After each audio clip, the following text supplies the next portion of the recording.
যে আমরা বারবার বলেছি সালমান শাহ আত্মহত্যা করেনি, তাকে হত্যা করা হয়েছে। 29টি বছর অপেক্ষার পরে আজ আমরা মামলা জিতেছি। যদি এই হত্যা মামলার বিচার না হয় তাহলে সাধারণ মানুষের হত্যা মামলার বিচার হবে না। ইনি সরকারকে বলতে চাই, আমরা দীর্ঘ 29টি বছর অপেক্ষা করেছি। 29টি বছর অপেক্ষার পরে আজ আমরা মামলা জিতেছি, আমরা হত্যা মামলায় রূপান্তরিত পেয়েছি। তাই ইনি সরকারকে বলেছি, আমাদেরকে আর 29 বছর অপেক্ষা না রেখে দ্রুত সালমান শাহ হত্যাকারীদেরকে বিচারের আওতায় এনে সালমান শাহ হত্যাকারীদেরকে দ্রুত গ্রেফতারের দাবিতে তো যেটা আদালতের মাধ্যমে হত্যা মামলায় রূপান্তরিত হয়েছে, তাহলে কেন এই গড়িমসি প্রশাসনের যারা এখন পর্যন্ত সালমান শাহ হত্যাকারীদেরকে এখনো ধরছে না, কিন্তু ওরা সালমান শাহ খুনি সেটা অনেক আগ থেকে প্রমাণিত হয়েছে। আমরা 29টি বছর অপেক্ষা করেছি, যে আমরা বারবার বলেছি সালমান শাহ আত্মহত্যা করেনি, তাকে হত্যা করা হয়েছে।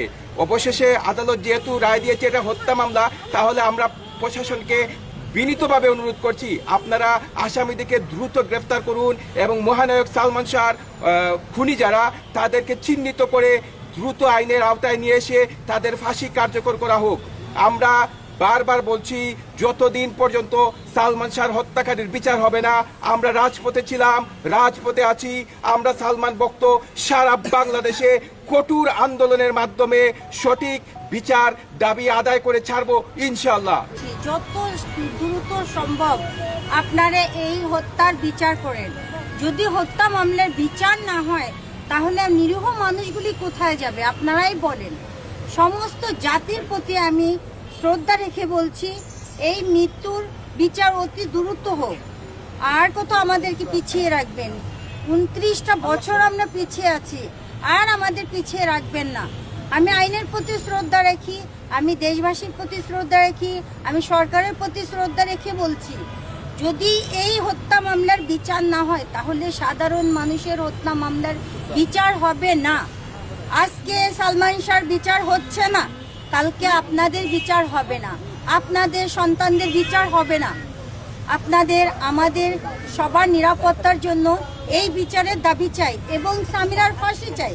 সামিরার সাথে যারা যারা জড়িত আছে সবার ফাঁসি চাই। আমরা সালমান ভক্তরা একটাই দাবি নিয়ে দীর্ঘ 29 বছর যাবৎ রাজপথে রয়েছি। সালমান শাহর বিচার, সেটা অপমৃত্যু মামলা থেকে আজকে হত্যা মামলায় রূপান্তরিত হয়েছে।